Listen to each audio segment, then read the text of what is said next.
The stories of Mahabharata, retold by Sudipta, Bhawmik.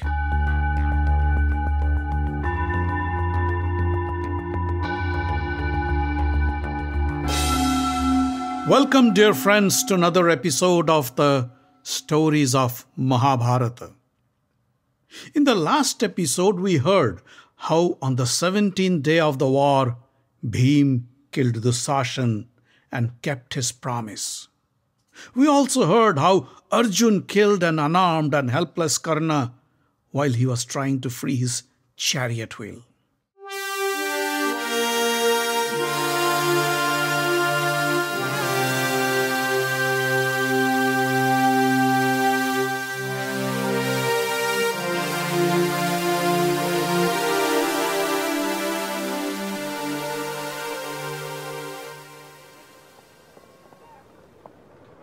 Duryodhan was sitting alone in his tent, contemplating. 17 days had passed, and in those handful of days he had lost 3 of his greatest warriors, Bhishma, Drona, and Karna. He had embarked upon this war depending solely on the might of these 3, but the Pandavas had shattered his dreams. Bhishma and Drona were old, and neither of them gave their best to fight the Pandavas. Their death didn't perturb Duryodhan as much as the loss of his dearest friend. With Karna's fall, Duryodhan knew the war had already slipped away from his grip. It was only a matter of time before Yudhistir and his brothers would claim complete victory and take over the throne of Hastinapur. Duryodhan felt lonely, and a deep feeling of despair overwhelmed him as tears rolled down his cheeks. Just then, Kripacharya, Ashwatthama, Shalya, and Kritavarma entered his tent. Duryodhan was in no mood to welcome them. He sat still, with his head bowed. Kripacharya broke the silence. My dear Duryodhan, I think the time has come to revisit our options. Kshatriya Dharma says that a warrior should never give up. He must fight till the end. However, the scriptures also dictate that when one is weakened in battle, it is advisable to negotiate a truce with the enemy.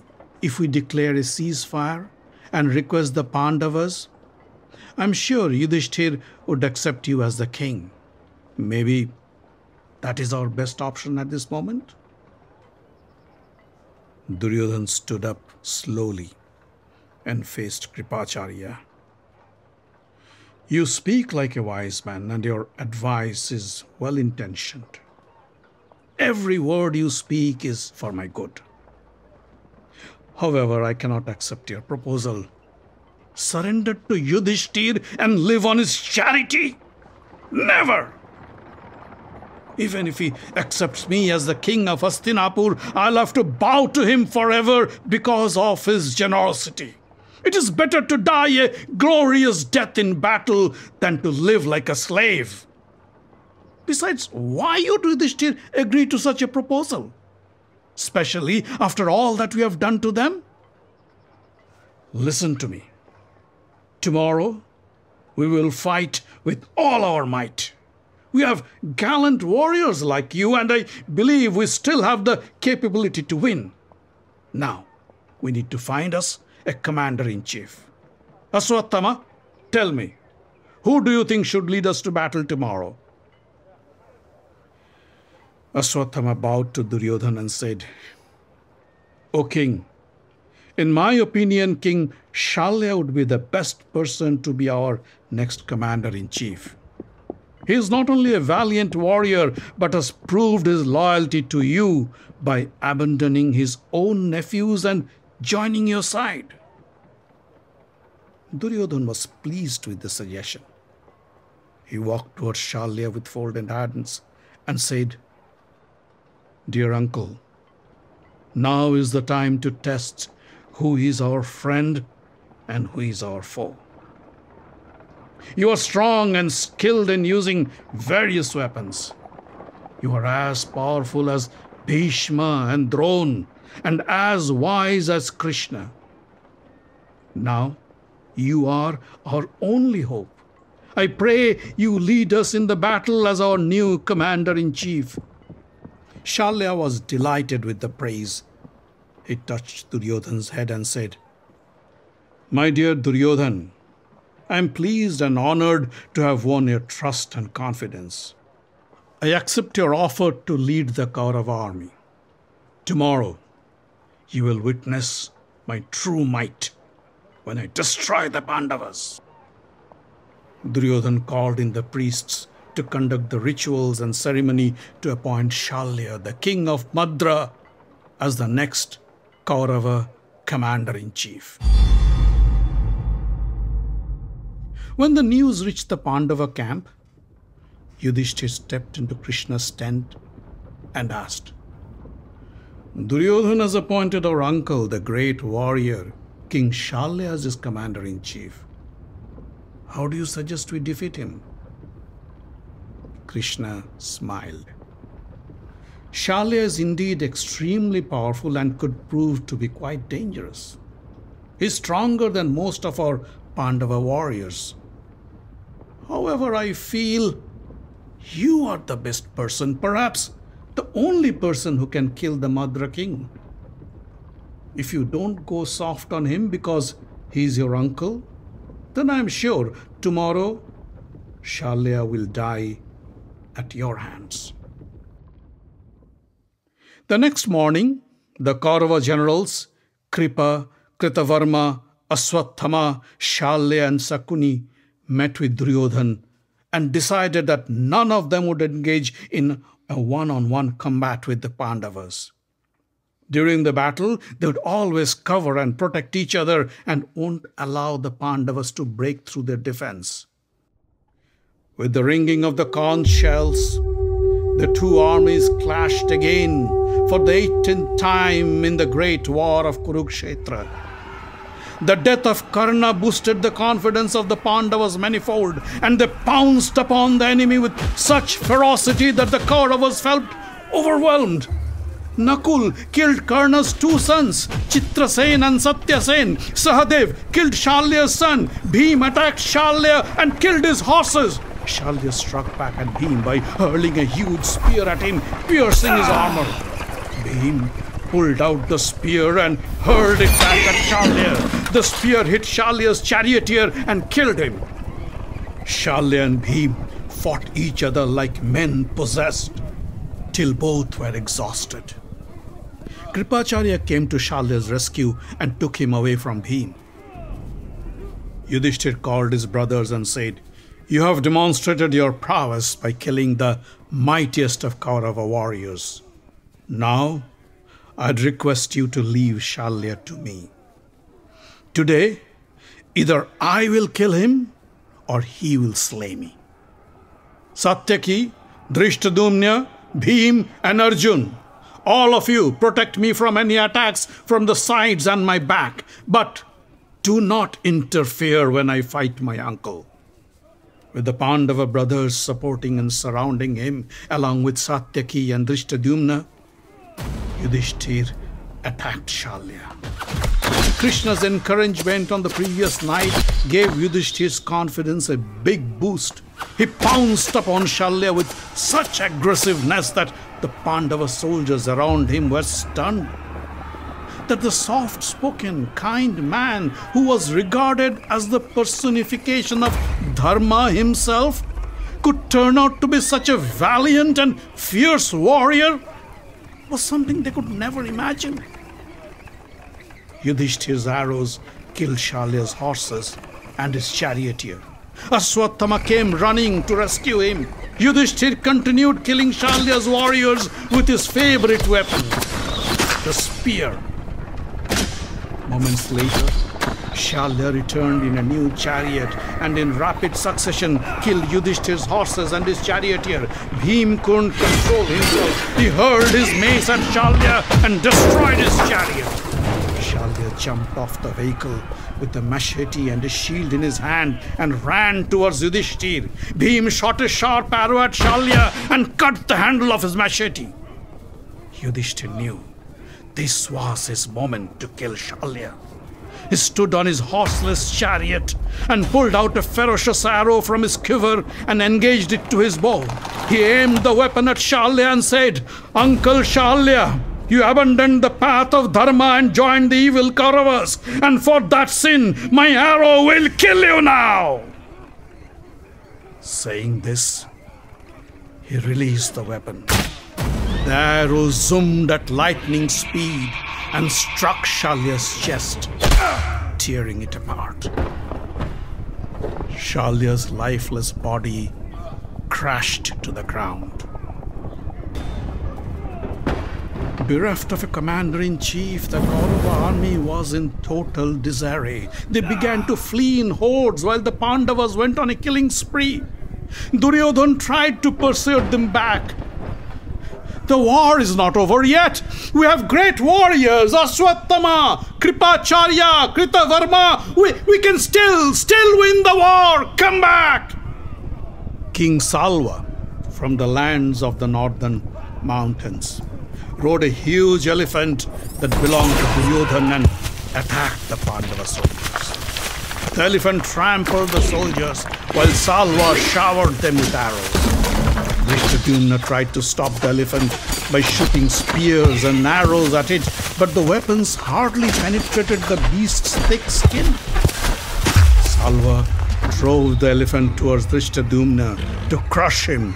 Drishtadyumna jumped off his chariot to save himself, but as soon as he made his escape, the elephant crushed the chariot along with his charioteer and 4 horses. Bheem, Shikhandi and Satyaki tried to kill the beast by shooting their fiercest weapons at it, but they bounced off the animal, leaving it unscathed. Drishtadyumna picked up a huge mace, jumped up and struck a huge blow to the temple of the elephant. Instantly, the elephant collapsed and crashed to the ground, dead. Salva tried to run away, but Drishtadyumna hurled a spear and beheaded him. The Pandavas kept ravaging the Kaurava army. One by one, their generals and warriors who stood up to fight the Pandavas died at the hands of Bheem, Arjun, Nakul and Sahadev. Shakuni and his son Uluk, along with their followers, tried to launch a bit of a resistance and fought valiantly against Sahadev. Sahadev hurled a spear at Uluk and decapitated him. Furious at the loss of his son, Shakuni shot a fierce weapon at Sahadev, who destroyed the weapon in mid-flight and hurled another spear at Shakuni in retaliation. The spear pierced Shakuni's chest and killed him instantly. It was clear to Duryodhan that he had no hope against the Pandavas. His army had been totally decimated, his generals all killed. He was sure to be the next to face the wrath of the 5 brothers. He picked up his mace and quietly left the battlefield towards Lake Dwaipayan. Upon arriving at the lake, Duryodhan dove into the water and looked for a place to hide. He found a secret cove hidden behind a wall of water. Duryodhan slid into the cove and lay down in the cool waters and thought about what to do next. Aswathama, Kripacharya and Kritavarma noticed Duryodhan leave. They were busy fighting the Pandavas and couldn't join him at first. As the sun descended towards the western horizon, Aswathama said to Kripacharya and Kritavarma, "There is no point in fighting the Pandavas anymore. Let's find Duryodhan. He might need our help." The 3 warriors mounted their horses and galloped towards the direction where Duryodhan was last seen. As dusk fell on the grounds of Kurukshetra, it was clear that the war had finally come to an end. The soldiers who were still alive dragged themselves back to their tents and prepared to depart for their homes. But for Yudhistir, as long as Duryodhan was alive, the war was far from over. He ordered his men to find him, but they failed to find him anywhere near the battlefield. Aswathama, Kripacharya, and Kritavarma arrived near the banks of Lake Dwaipayan and looked around for Duryodhan. They knew that this was the best place for him to hide. Aswathama called out, "O King Duryodhan, where are you? Come out of hiding and join us. Together we'll fight Yudhistir and his brothers and win back your kingdom.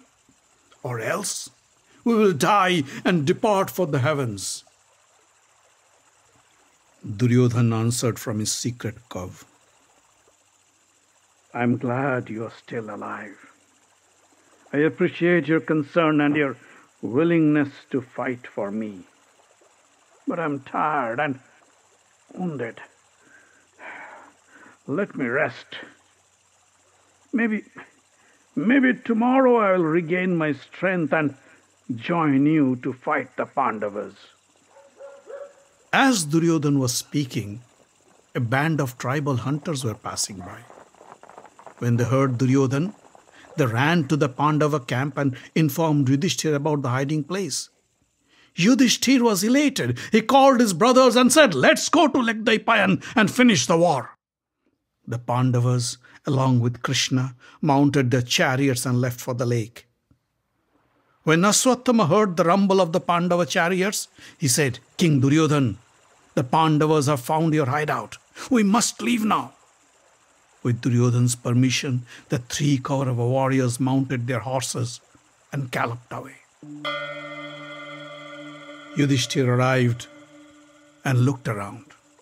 He knew Duryodhan was hiding in the lake. He called out, "Duryodhan, come out of hiding and fight. You caused the destruction of your family and now you want to flee? That's not the right thing to do for a Kshatriya. Have you lost all your pride? Don't be afraid. Come out and fight. Defeat us and rule the world. Else die a glorious death and go to the heavens." Duryodhan answered, "I'm not hiding. I only want to rest a while. Don't you worry. When I'm refreshed, I will come out and fight you. However, if you're impatient, go ahead and rule my kingdom. With my family dead, I've lost all interest in the throne. Take it and let me live in peace in the forest. You enjoy the throne of Hastinapur." Yudhisthira, however, was not willing to give up so easily. He stepped towards the lake and said, "Who are you to give us the kingdom? I don't want to accept your charity.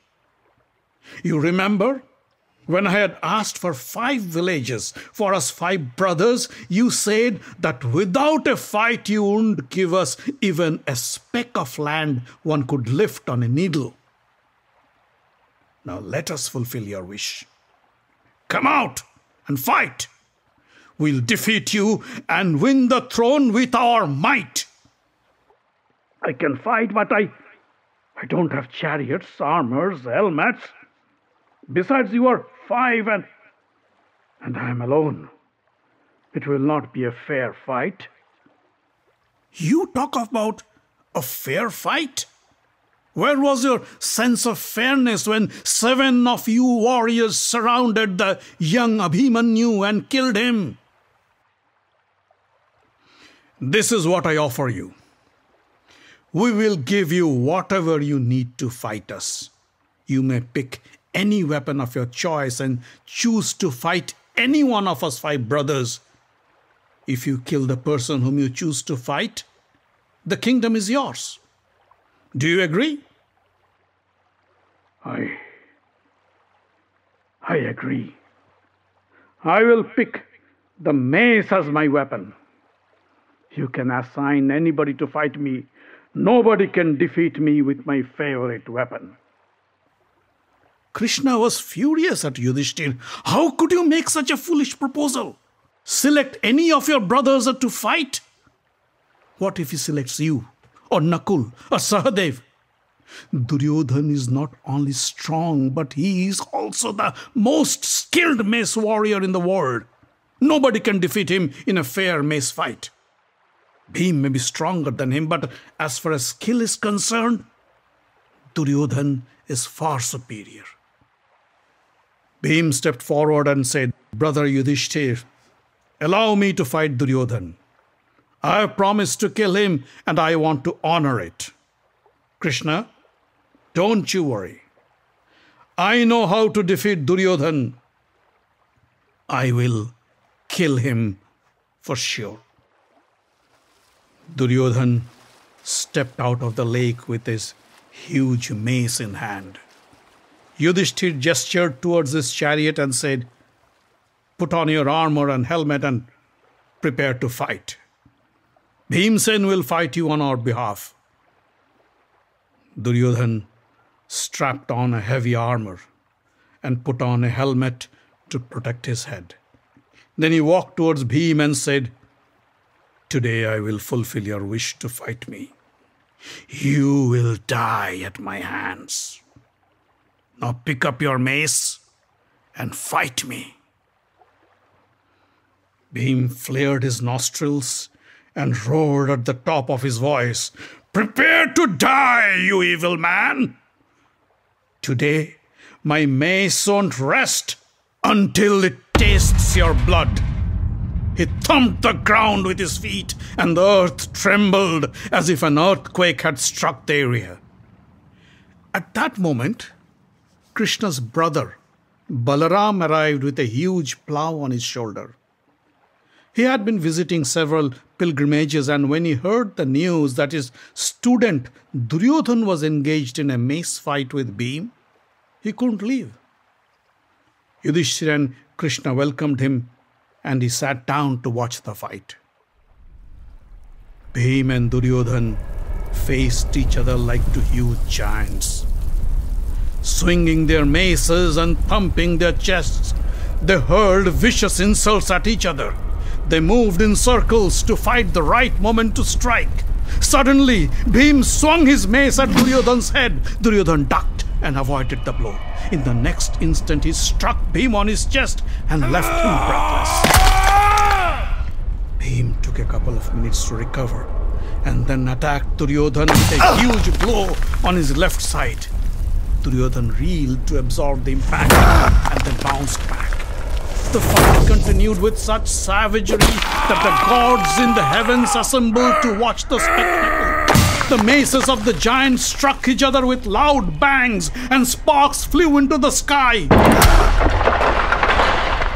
Soon, Duryodhan and Bheem were covered in blood, their armor shattered, helmets broken. Arjun turned to Krishna and asked, Who do you think is the better warrior? Who do you think will win this fight? Krishna looked concerned. Bheem is stronger than Duryodhan, but the latter is more skilled with the mace. To beat him, Bheem cannot stick to the rules. He paused and looked at Arjun meaningfully. During the game of dice, when Duryodhan made the obscene gesture at Draupadi by slapping his thighs, Bheem had promised to kill him by breaking his thighs. Maybe Bheem has forgotten his promise and needs to be reminded. Arjun understood. He moved to a position where he could have direct eye contact with Bheem. Arjun then suggestively patted his thighs with his right palm, and Bheem knew what to do. He crouched and ran towards Duryodhan to strike him. Duryodhan jumped up into the sky to let Bheem pass under him. But the moment Bheem crossed Duryodhan, he turned back and swung his mace to strike a terrible blow to Duryodhan's thighs mid-air. Duryodhan cried out in pain and crashed to the ground with both his thigh bones shattered to smithereens. Bheem began squashing Duryodhan's head under his feet and said, "You evil man! Do you remember how you and your brother Dussashan insulted Draupadi? I kept my promise by drinking Dussashan's blood, and now I honor the second one by breaking your thighs!" Angry Bheem then pressed Duryodhan's head harder to crush it. Yudhistir ran up to him and said, "Stop, Bheem! You have crushed Duryodhan's thighs and kept his promise. You don't have to humiliate him further. Leave him alone and let him suffer for his sins." Balaram leapt out of his seat with his hands flung out. "Unfair! This is unfair! Bheem hit my pupil Duryodhan below his navel. This is against the rules. I will punish him." Balaram lifted his huge plough over his head and rushed to strike Bheem. Krishna wrapped his arms around Balaram and said, "Calm down, brother. Calm down." Bheem did what he did only to keep his promise. Duryodhan may be your people, but he is the enemy of our allies, the Pandavas. He committed heinous crimes and now has to suffer for his sins. Balaram was not happy with Krishna's logic. "Whatever you may say, I still can't support what Bheem did to Duryodhan. Bheem will have to suffer for this." Saying this, Balaram stepped into his chariot and left. Duryodhan tried to lift his torso with his hands and cried out in pain, Krishna, Krishna, you are responsible for my misfortune. It was you who reminded Bheem of his promise. Don't think I didn't notice you talking to Arjun and Arjun gesturing to Bheem. You have been playing dirty all along. It was you who used Shikhandi to kill Bhishma. It was you who spread the lie about Aswathama's death to kill Drona. It was you who compelled Arjun to kill an unarmed Karna. If you had played fair, the Pandavas could have never defeated us. Duryodhan couldn't stay up any longer. He fainted and collapsed to the ground.